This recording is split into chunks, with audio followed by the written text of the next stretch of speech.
minta persetujuan gitu ya, enggak perlu ya. Iya. Kita langsung saja ke teknis. Oke.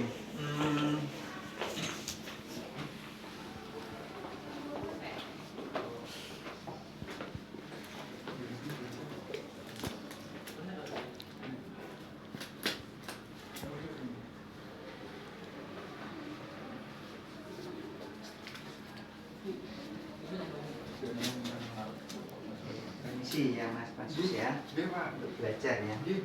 Jadi kalau inspeksi sudahlah, saya tidak perlu jelaskan ya. Pokoknya prosimetris, tidak ada jejas, memar, ya, tidak ada perlukaan. Kalau ada luka, maka saudara harus menurut dokumen. Contohnya ada luka di sini ada luka, maka termasuk luka operasi. Ya, maka saudara dokumentasinya berarti terdapat luka, ya, pada bagian apa kalau ini? Di sini namanya inguinal sinistra sepanjang sekian atau panjang kali lebar, betul ya? Oke, satu itu kalau ada luka. Kalau ada jejas, misalkan memar atau kemerahan atau benjolan, maka sama di sini misalkan di sini. Oke, berarti terdapat tumor ya umbilikal atau jejas umbilikal. Misalkan kalau kemerahan apa istilahnya? Anatomi. Itu ya. Oke. Jadi lokasinya. 2. Setelah inspeksi apa? Auskultasi ya. Semuanya benar. Jadi setelah inspeksi langsung auskultasi. Kalau auskultasi 70% di antara saudara melakukannya tadi auskultasi itu di mana? Di inguinal dextra. Tadi di sini ya? Iya. Betul begitu? Iya. Betul di sini? Benar.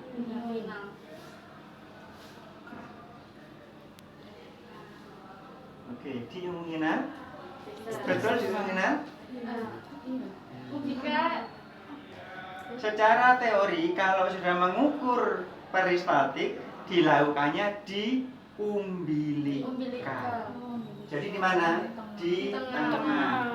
Mau di pokoknya atasnya umbilikal kulit atau samping kanan atau samping kiri.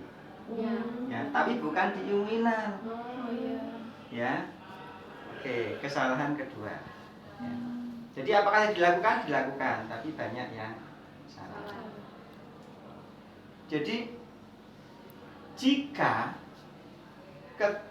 misalkan ya auskultasi pertama kita lakukan di umbilikal. Tunggu sejenak. Jika tidak ada peristaltik khusus, baru kita teruskan dia ke inguinal, dextra atau sinistra, gitu ya. Karena ada beberapa kasus di mana ada istilahnya atau namanya adalah ileus paralitik.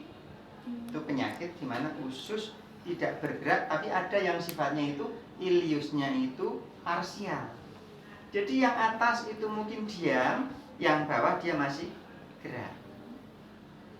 Ya. Jadi di umbilikal itu menunjukkan situ adalah di ileus atau usus halus. Usus halus ya, usus halus. Baru kamu naikkan kolon, baru kan kolon. Jadi ada yang usus halusnya sudah berhenti nggak kerja, tapi kolonnya masih kerja. Baru nanti berarti diperiksa di inguinal kanan, atau kiri atau inguinal kanan. Gitu ya. Tapi yang pertama adalah umbilikal. Jadi kalau umbilikal itu sudah keluar bunyinya, gitu, ya.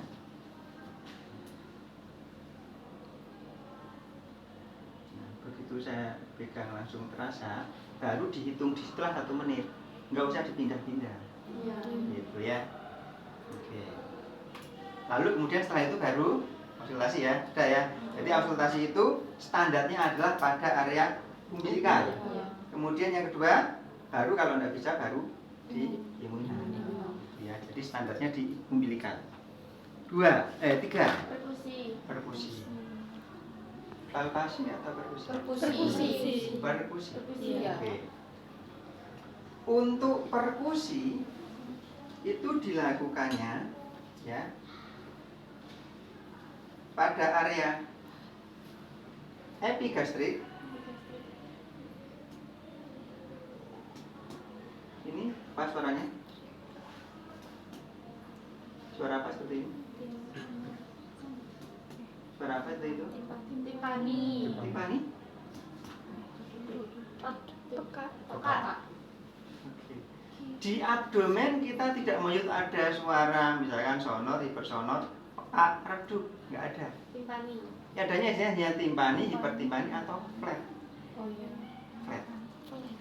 Jadi kalau suara seperti ini adalah suara Timpani. flat. Flat. Kalau kembung agak tung-tung gitu baru timpani, kemudian lebih keras maka dia Timpani. Kalau sudah ketemu suara flat, dia di sini ya. Nah kalau ini malah baru ada timpani ya. Ya. Oke. Timpani misalnya. Ini dia di bawah 3,1. Tapi masih juga. Itu ada timpaninya. Itu di bawah iga karena lambungnya dia di bawah iga. Nah, tapi dia di sini ini timpani biasanya, tapi ini flat ya, flat cukup sekali, 2 kali, 3 kali, tidak harus semua area, harus 9 area ya, tapi timpani. Tapi kalau timpani begitu kemudian hipertimpani baru ya, hipertimpani. Tapi kalau ini suaranya flat dan flat itu normal. Oke, jadi suara abdomen flat gitu ya. Jadi normalnya adalah flat atau timpani. Ya, kalau lebih dari itu dia jadi hanya hipertimpani. Kalau hipertimpani berarti kembung.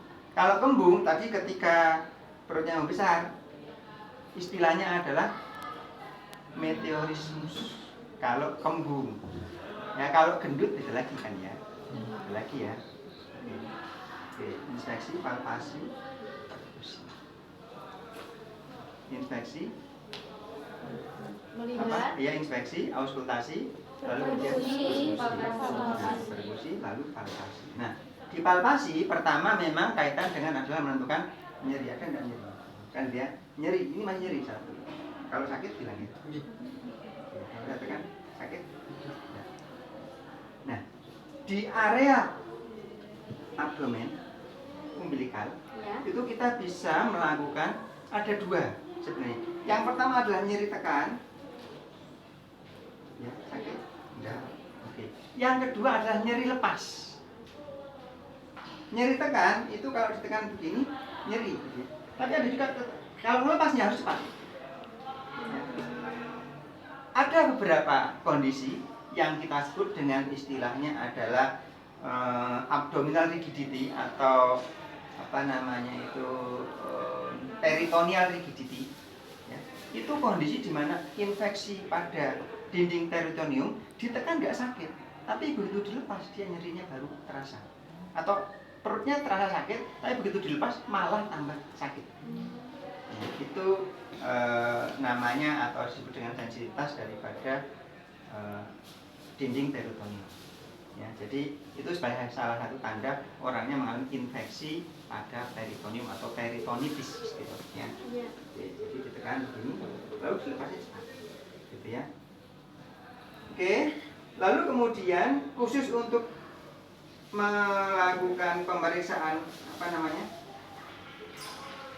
khusus khusus buntu atau apa namanya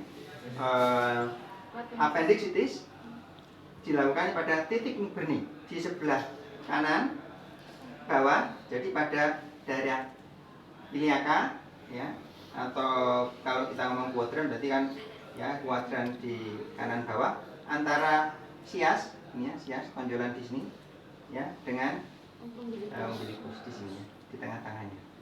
Oke, sakit atau tidak? Sakit masuk ya. Jadi kalau dalam gitu ya, dari ya. Nah, sekarang yang paling bermasalah tadi adalah pada pemeriksaan adakah pembesaran hepar dan limfa. Ya.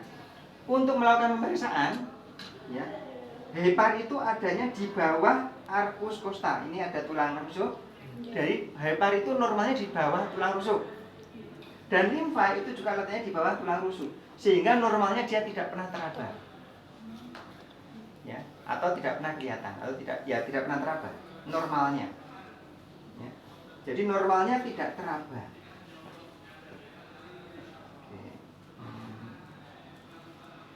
Ya. Jadi semoga di video sudah masih kelihatan ini tulang rusuk ya. Nah, tulang rusuk, ya sudah mas ya sudah. Nah, cara memeriksanya, ya. Pertama kita lemaskan perut dengan cara meminta pasien untuk menepuk kakinya. Kalau kita memeriksa adakah kita melakukan palpasi hepar, maka tekuk kaki sebelah kanan, tekuk kaki sebelah kanan. Oke, sebelah saja mas. Ya, oke. Itu sehingga perutnya lebih lemas. Kalau lemas, baru kemudian kita instruksikan. Instruksinya adalah pasien itu tarik nafas, ketika kemudian keluarkan nafas, baru perut kita dorong. Ya. Dan ini bisa palpasi satu tangan atau dua tangan. Kalau tadi kan ada yang pakai begini ya, boleh ya. Ini boleh juga enggak apa saja ya. Oke, tarik nafas mas. Oke, lepaskan. Jadi kita dorong ke arah bawah dari arcus costa. Gitu ya. Gitu ya. Kalau terasa grenjel atau terasa ada tahanan atau ada massa lunak di situ, maka kemungkinan itu namanya adalah hepar. Ya, kalau normalnya dia tidak teraba, ini tidak teraba ya, mas tidak teraba. Kalau teraba, baru yang diukur sentian, nggak usah pakai meteran ya. Oke. Tadi yang pakai meteran. Sebagai patokan namanya begini. Kalau misalkan pembesarannya itu 1 cm, 1 jari, maka kita sebut sebagai 1 jari di bawah costa atau 1 cm di bawah arcus costa. Kalau 2 jari, maka kita sebut pembesaran hepar atau hepatomegali 2 jari atau 2 cm di bawah arcus costa. Itu dokumentasinya. Ya. Oke, baik. Cukup mas, sudah dijelaskan tidak ada pembesaran hepar. Sekarang untuk pembesaran limfa. Sekarang kakinya. Pembesaran hepar biasanya terjadi pada pasien dengan gangguan hepar akut, hepatitis A, hepatitis B, kemudian ada gangguan sirosis hepatis.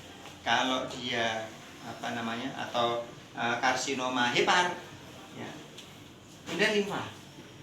Ya, atau gangguan yang lain, contohnya adalah pada penyakit kuning yang lain ya, typhoid fever dan sebagainya. Typhoid fever yellow fever. Sekarang kalau yang sebelah kanan, kiri, ini berarti limfa ya, sama ya, dan ini juga sama. Oke, tarik nafas. Oke, lepaskan. Ketika melepaskan, tidak ada. Kalau limfa itu mudah membesar pada berbagai macam penyakit, sakit malaria, kemudian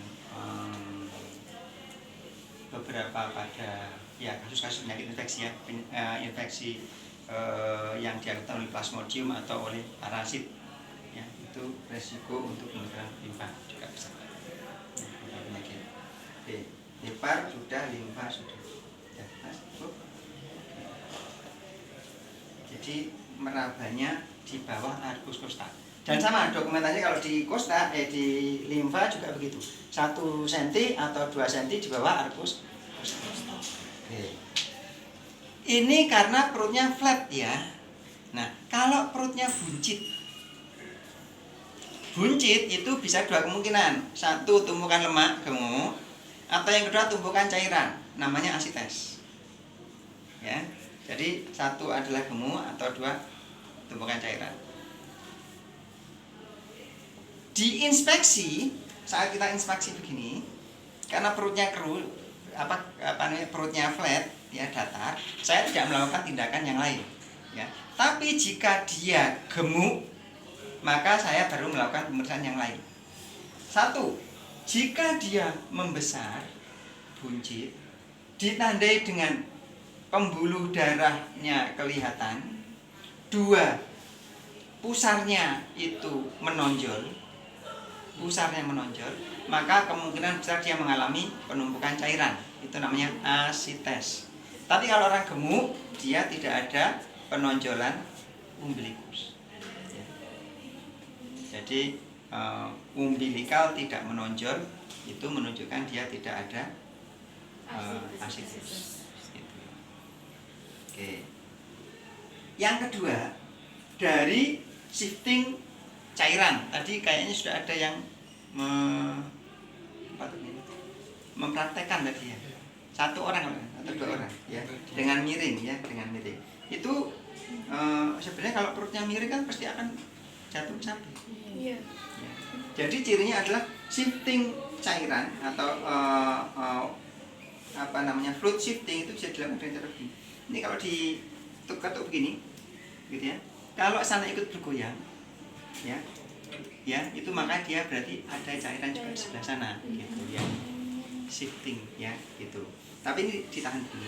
Jadi nanti ditekan, gitu ya. Nanti sana ikut enggak goyang, ya, di sana, ya. Tapi itu kalau perutnya buncit, ya. Dan itu kita mencurigai pada gangguan distribusi cairan, ya, sakit hepar, ya, kemudian gangguan vena porta lainnya, ya. Iya. Ya, jadi begitu, sirosis dan seterusnya. Oke, yang pokok itu, ya, jadi kalau abdomen yang pokok di sini. Ya. Ada yang tanyakan? Pak, itu yang tadi itu masuknya perkusi apa palpasi? Itu tadi maksudnya palpasi ya. Tapi saya kan tidak membuat semuanya ya, karena pokoknya palpasinya flat ya, jadi nggak bisa lakukan. Yang kuncinya di pemeriksaan abdomen hanya satu, suara bising usus.